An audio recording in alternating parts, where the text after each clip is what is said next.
Welcome back, everybody. Pastor Joshua here again for a friendly fireside chat. Blessed to be with you all, and I pray you're having a wonderful week. So let's just jump right into it. What do we have going on in the life of Pioneer Church? This past Sunday, we had a great service. We had council afterwards, but during church, we spoke about John the Baptist and the great importance of repentance and really John's whole role in paving the way for Jesus Christ. And then next Sunday, this upcoming Sunday, we're going to be talking about John baptizing Jesus.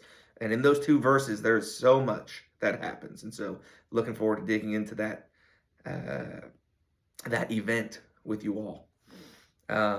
What else is happening here? Well, a few things that just happen weekly here at the church. We have on Monday nights, we host a Boy Scout troop. And so if you or anybody else that you know of would be interested in joining the Boy Scouts, we host a troop here, and I know they would love to get to talk to you all about Boy Scouts and what it means, and just, I think, a great way to get children involved and finding them, time to learn skills. And I'm glad that we as a church can host the Boy Scouts here.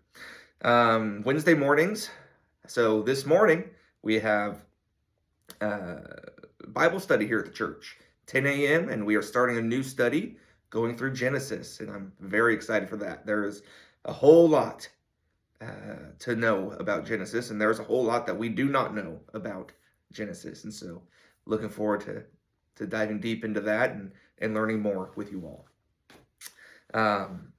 Upcoming, we have a conference meeting coming up on, I think, Saturday, May 16th, I think it is, and that is to vote on the superintendent role. And so myself and a couple other members of the church will be attending that.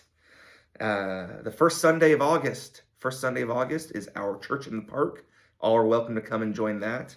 It's going to be a great time with Freedom House, First Baptist here in Dayton, and Hopewell Community Church, our sister church in Hopewell. They are also a part of our denomination and conference. So that'll be a lot of fun. Anyway, we are finally to the point in our history of our denomination, the Evangelical Church of North America, where we get to talk about our founding. And so today we will talk about what caused the founding of our denomination, and then going forward for a few weeks after, we're going to talk about our denomination and our conference itself. So very excited for that, but let's just jump right into the discipline here, huh? We read, over the years, there were many contacts between the Methodist Church and the Evangelical United Brethren Church, revealing their common heritage. These contacts led to a merger of these two denominations in 1968, forming the United Methodist Church. However, due to a growing difference in theological emphasis and social philosophy, there were those from the former Evangelical United Brethren Church for whom it was deemed best to decline from entering into the newly formed United Methodist Church.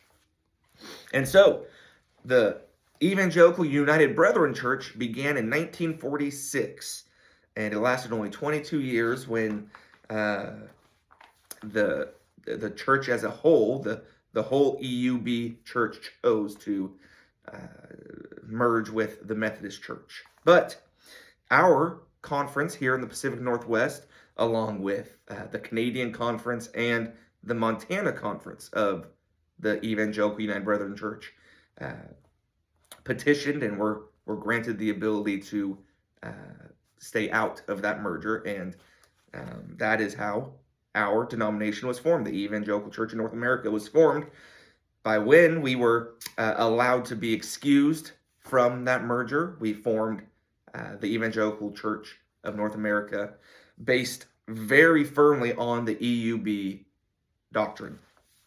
We're going to read a little bit more here out of a history of the Pacific Conference, which is our conference.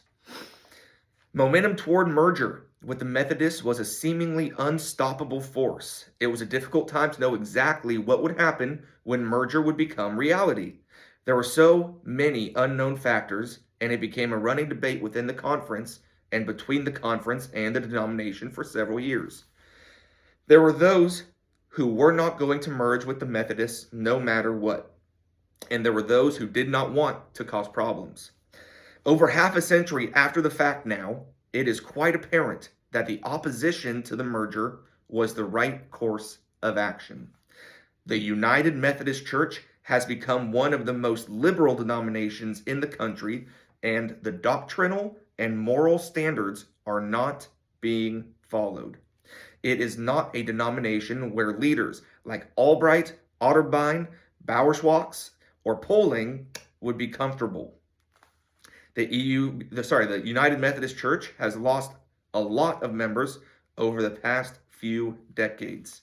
In 1968, they were estimated to have 10.8 million members, and today they are down below 7 million members. But the United Methodist Church themselves say that their average Sunday attendance is only about 3.5 million. So they have been hemorrhaging membership ever since this merger. And so we can be very grateful and thankful for the work of those men who stood firm on wanting to remain true to Christian doctrine and Christian truth, and saw that the Methodist Church was failing to do so and remaining out of that merger, because we now get to be beneficiaries of this wonderful conference that stands as a pillar of Christian truth. And I'm very grateful to get to be a part of this denomination.